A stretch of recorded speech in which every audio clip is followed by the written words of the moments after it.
नख पे गिरवर लीनो धार, कन्हैया मेरो वारो नख पे गिरवर लीनो धार, कन्हैया मेरो वारो, कन्हैया मेरो वारो, कन्हैया मेरो वारो, कन्हैया मेरो वारो, कन्हैया मेरो वारो, नख पे गिरवर लीनो धार, कन्हैया मेरो वारो, नख पे गिरवर लीनो धार, कन्हैया मेरो वारो, कन्हैया मेरो वारो, कन्हैया मेरो वारो, कन्हैया मेरो वारो, कन्हैया मेरो वारो, कन्हैया मेरो वारो।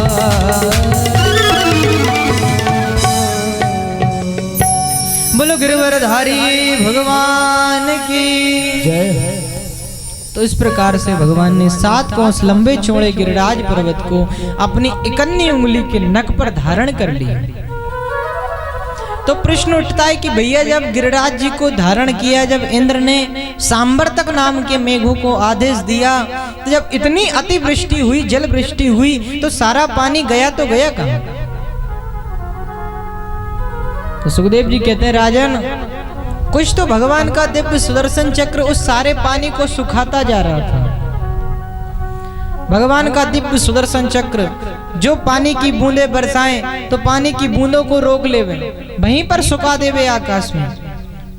और भगवान का दिव्य शेषनाग ने आकर के जब देखा कि ब्रजमंडल को बहाने का षड्यंत्र इंद्र रच रहा है, तो शेषनाग ने आकर के चारों तरफ बांध बना दिया।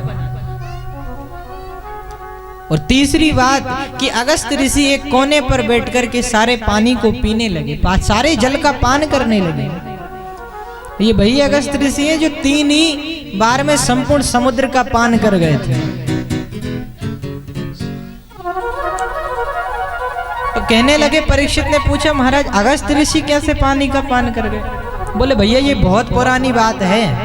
बोले अभी की बात नहीं है, ये त्रेता युग की बात है कि जब भगवान राम आए थे तो भगवान राम से माता सीता ने कहा कि मैं जिन भी संतों को बुलाती हूँ वे संत थोड़ा थोड़ा सा भोजन पाके उठ जाते हैं।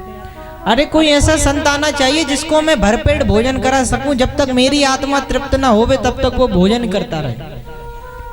तो भगवान राम पहुंच गए अगस्त जी की समाधि में। बोले प्रभु, बोले हाँ प्रभु। बोले आकर के हमारे घर आप भोजन पाइए। बोले जो आज्ञा प्रभु, अभी आता हूँ। अगस्त ऋषि चल पड़े, अपना जो कमंडल और चिमटा उठा करके अगस्त ऋषि चले। अब संत महात्माओं का कैसा जाना महाराज, जो निकले अगस्त ऋषि तुरंत पहुंच गए माता सीता के द्वार पर। प्रभु, बोले हाँ। बोले आज हम आपके यहाँ ही भोजन पाएंगे।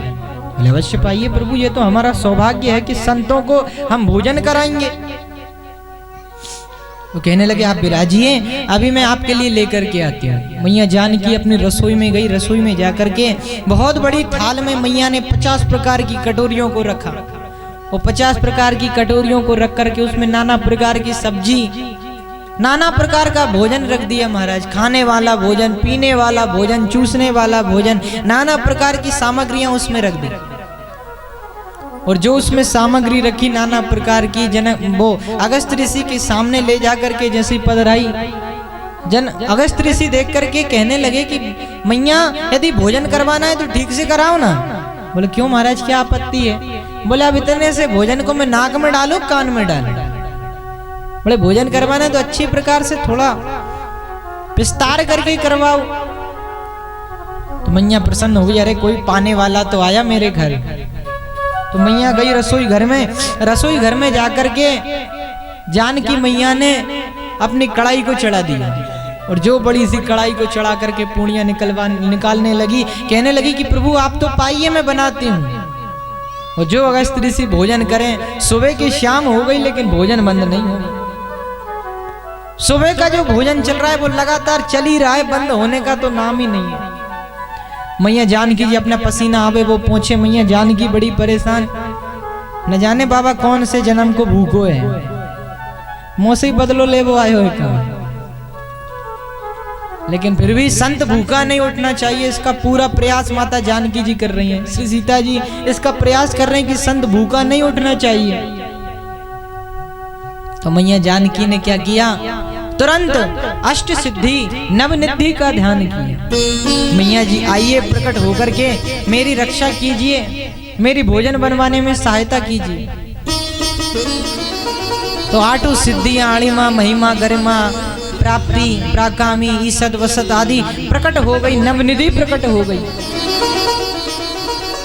और जैसे ही प्रकट हुई तो सभी मैया के साथ में सहायता करवाने लगी पूड़ियां बनवाने में। अब कोई आटा लावे, कोई आटा छाने, कोई आटा उसने, कोई पूड़ियां बनावे, कोई लोई बनावे, नाना प्रकार से सेवा करने लगी मैया की। भोजन करते करते अगस्त ऋषि का एक दिन पूर्ण हो गया। नवनिधि अष्ट सिद्धि कहने लगी, मैया कैसे महात्मा को आपने बुलाया, उठने का नाम ही नहीं लेता है, क्या करें। रिद्धि सिद्धि का ध्यान किया, मैया आप भी आइए, आप भी सहायता कीजिए, देखो संत भूखा नहीं उठना चाहिए। रिद्धि सिद्धि प्रकट हो गई, रिद्धि सिद्धि भी सहायता करवाने लगी। अब मैया को आवे बार बार पसीना, मैया पहुंच पहुंच के परेशान, बोले क्या करें। अगस्त महाराज का तो निरंतर भोजन चल रहा है महाराज। एक दिन हुए, 2 दिन हुए, 3 दिन हो गए, 1 महीने का समय हो गया। कभी जानकी जी विश्राम करे, कभी रिद्धि जी विश्राम करे, कभी सिद्धि जी करें, कभी अष्ट सिद्धियां आदि सभी विश्राम करें तो वो बनावे। लेकिन संतों का तो भोजन चल रहा है, अगस्त ऋषि का तो निरंतर भोजन चल रहा है, बंद होने का नाम ही नहीं। 1 महीना हो गया, सभी देवियां हार गई। रिद्धि सिद्धि ने कहा आप रुकिए, मैं कुछ व्यवस्था करती हूँ। बोले हाँ आप व्यवस्था कीजिए। वक्रतुंड महाकाय सूर्यकोटि समप्रभा निर्विघ्नं कुरु मे देवा सर्वकारेषु सर्वदा। जो गणेश जी महाराज का ध्यान किया तो गणेश जी महाराज भी रसोईया बनकर के प्रकट हो गए। हाथ में बड़ा सा झारा ले लिया गणेश जी महाराज ने, और जो पूड़ियां निकालने लगे। अब सभी देवियां परसती जावे, बनाती जावे, गणेश जी पूड़ियां निकालते जावे। लेकिन अगस्त ऋषि तो बंद होने का नाम ही नहीं ले रहे। 1 महीना, 2 महीना, 3 महीना हो गए। अब इतना लंबा समय और केवल दिन न रात भोजन में ही जा रहा हो तो व्यक्तियों का क्या हाल होता है। सीता जी कहने लगी हे प्रभु रक्षा करो या बाबा से, घर में अब तो अन्न का दाना भी खत्म होने वाला है, और यदि भूखे उठ गए तो हमारा अपमान होगा। कहेंगे कि श्री राम के दरबार से कोई संत भूखा चला गया है। अरे हमारी क्या परिस्थिति होगी प्रभु, हमारी रक्षा कीजिए। तो माता सीता ने क्या किया, टहलती टहलती धीरे से अगस्त ऋषि के सामने जाकर के खड़ी हो गई। अब बार बार निकले अगस्त ऋषि के सामने से। अब अगस्त जी देखे मैया को कि कुछ सलाह है बोलने की, लेकिन बोल नहीं पा रही हैं। तो कहने लगे देवी क्या बात है। बोले महाराज आपसे कुछ निवेदन करना चाहती हूँ। बोले देखो खाते समय बिल्कुल भी नहीं बोलते। नहीं महाराज थोड़ी सी विनती है तो आपको सुनना पड़ेगी। बोले हाँ कहो तो। बोले महाराज आधा भोजन हो जाए तो पानी पीना चाहिए। बोले देवी वो तो हमें याद है, जब आधा भोजन हो जाएगा तो पानी भी पी लेंगे, तुम उसकी चिंता मत करो। अब माता जानकी जी माथा पीटे, हे महाराज अभी आधा भोजन भी नहीं हुआ, वो घर में दाना नहीं है। मैया जानकी जी राम जी के कमरे में डोलती डोलती गई, और भगवान राम मुस्कुरा करके कहने लगे क्यों देवी खाने वाला आया क्या। बोले कैसे खाने वाला प्रभु, मेरी श्रद्धा की तो टांग तोड़ करके रख दी। बोला मेरा थोड़ा सा मन था भोजन कराने का, सुबह से शाम तक करता, उठ करके चला जाता, पता नहीं किस जन्म का बदला ले रहा है मुझसे। बोले देवी भोजन करने के लिए बुलाया है तो भोजन कराओ। बोले प्रभु आप जानते हैं घर में अन्न का दाना भी नहीं बचा है, और संत यदि भूखे उठ करके चले गए तो इसमें हमारा कितना बड़ा अपमान होगा, इसलिए प्रभु आप कुछ प्रबंध कीजिए। इतना कहकर के माता जानकी पुनः रसोई की ओर आ गई। राम जी महाराज अपने कक्ष में से उठे और अगस्त ऋषि के सामने जाकर के खड़े हो गए। और जो अगस्त ऋषि के सामने जाकर के खड़े हुए, अगस्त ऋषि ने इशारे में कहा महाराज अब बस करें कि और भी चलने दें। भगवान ने मुस्कुरा करके कहा कि नहीं बस अब रहने दो। बोले मैया जानकी बड़ी परेशान हो चुकी हैं। तो अब अगस्त्य जी महाराज को जोर से डकार आई, देवी जल लेकर के आओ, अब हम तृप्त हो चुके हैं। मैया जानकी प्रसन्न होकर के नाचने लगी, कहने लगी महाराज के पास जाकर के, आप तृप्त हो चुके हैं महाराज? बोले हाँ हम तृप्त हो चुके हैं। बोले देवी अब जल लेकर के आओ। अब माता जानकी जी के पसीने छूटे। बोले इतने दिनों तक भोजन किया, पानी पता नहीं बाबा कितना पिएगा। तो राम जी कहने लगे कि महाराज आप तो संत हैं, एक युग में आप तपस्या करते हैं तो दूसरा युग आ जाता है, इसलिए प्रभु इस जन्म में तो आपने भोजन किया है वो ही रहने दीजिए। अगले जन्म में द्वापर में मैं जब गोवर्धन पर्वत को उठाऊंगा और उस जन्म में जब इंद्र अतिवृष्टि करेगा तो जितना पानी वो बहाएगा प्रभु सभी का आप पान करते जाएंगे। तो इसीलिए आज अगस्त ऋषि एक कोने पर बैठ करके उस जल का पान कर रहे हैं।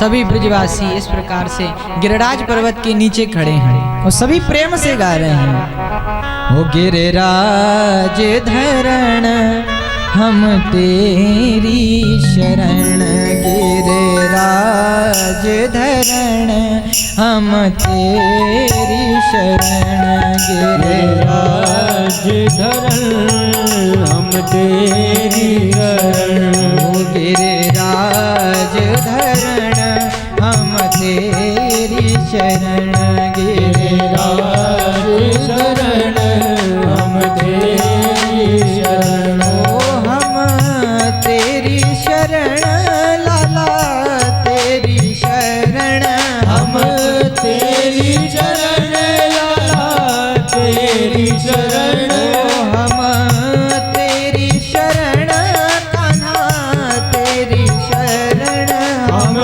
तेरी शरण तेरी शरण, गिरिराज धरण हम तेरी शरण, गिरिराज धरण हम तेरी शरण। हरि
बोलो गिरिराज धरण की जय हो। तो इस प्रकार से भगवान ने गोवर्धन पर्वत को उठाया और जब इंद्र ने देखा कि आज मुझसे बहुत बड़ा अपराध हो गया है, मैंने परमपिता परमात्मा जगदीश्वर का आज मैंने अपमान किया है, तो इंद्र ने अपने सांवर्तक नाम के मेघों को कहा कि अब तुम बरसात करना बंद कर दो, हम सभी से बहुत बड़ी भूल हो गई है, हमें भगवान के सामने अब क्षमा याचना करने के लिए जाना पड़ेगा। तो इंद्र भगवान के समीप पहुंच गया। बादल बरस रहे हैं, गरज रहे हैं, और भगवान गिरिराज पर्वत को लेकर के खड़े हुए हैं। हो मूसलाधार बरसात में लिया पर्वत उठा हाथ में, हो मूसलाधार बरसात में लिया पर्वत उठा हाथ में।